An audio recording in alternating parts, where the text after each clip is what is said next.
ultimately, it didn't matter how many celebrities like Taylor Swift identified as childless cat ladies to endorse Kamala. Indeed, one can argue the celebrity endorsements did more harm than good. Sure, Kamala Harris effectively used the likes of Beyonce, Eminem and Bruce Springsteen to get crowds who expected a free concert to her rallies, but the deranged ramblings of celebrities like Robert De Niro, Cardi B and Oprah Winfrey proved completely ineffective in boosting the Democrats' vote.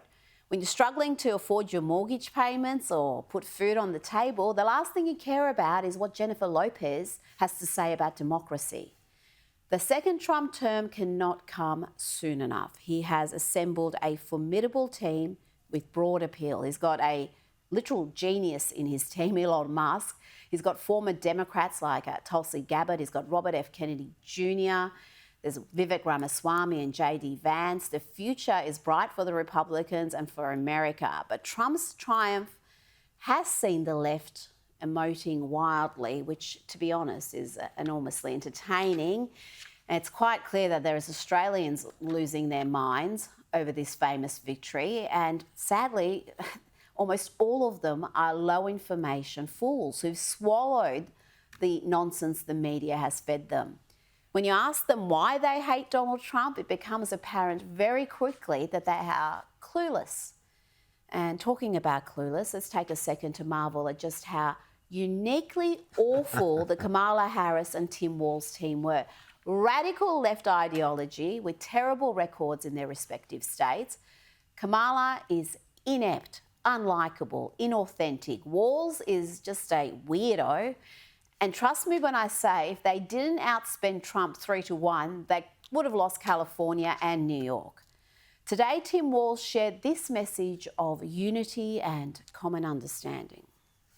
Swallow a little bit of pride and look a little harder to find common ground with our neighbors who didn't vote like we did in this election. Maybe we won't agree on every issue. Hell, maybe we won't agree on any issue. But maybe when the campaign signs come down, we all get a little break from the rhetoric and the TV ads and the fundraising texts, and I'm sorry about those. Maybe when we get a little break from this campaign that we're in, we'll be able to look at each other and see not enemies but neighbors. How about no? No. The Democrats tried to put their leading political opponent in jail.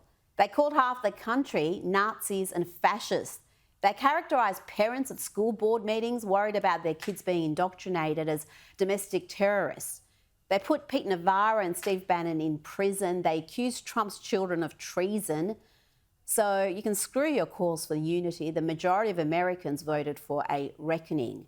Trump risked everything to run again. They came for his family. They came for his allies. They used lawfare to try to bankrupt him, to try to imprison him on sham charges. He was called a threat to democracy. He was called a fascist, a modern-day Hitler, a wannabe dictator, and he withstood it all to win and win big.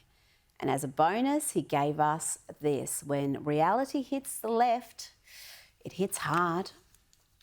Fragile little snowflake. What a blowhard. He's a blowhard and a snowflake. He's a blowflake is what he is. He should change the hats to say, "Make America Wine Again." It's more than half of this country voted for the criminal, still trying to figure out what happened. It's the day before the election, and I just want to come out here and remind everyone I've lost all hope in the American people. that no matter who you voted for, no matter the outcome, I can't do this anymore. the election results are not an excuse to be violent. If you didn't vote, unfollow me and block me. Even if the results are not what you wanted, stay calm. What is wrong with you? What has happened to freedom? I'm done. And worry about something different. I'm literally sick. I'm literally sick to my stomach. I don't think that our beloved country, America, knows what it's in for with a fascistic society and dictator. I'm not being hyperbolic. I'm not being dramatic. And got my lipstick on today, so I'm a little bit more together. We're putting a plan together. I cannot live in a country that voted for Trump. I cannot spend another 4 years under that man. And so we have made the decision that we are leaving. We're putting a plan together. Our plan is to go back to Australia.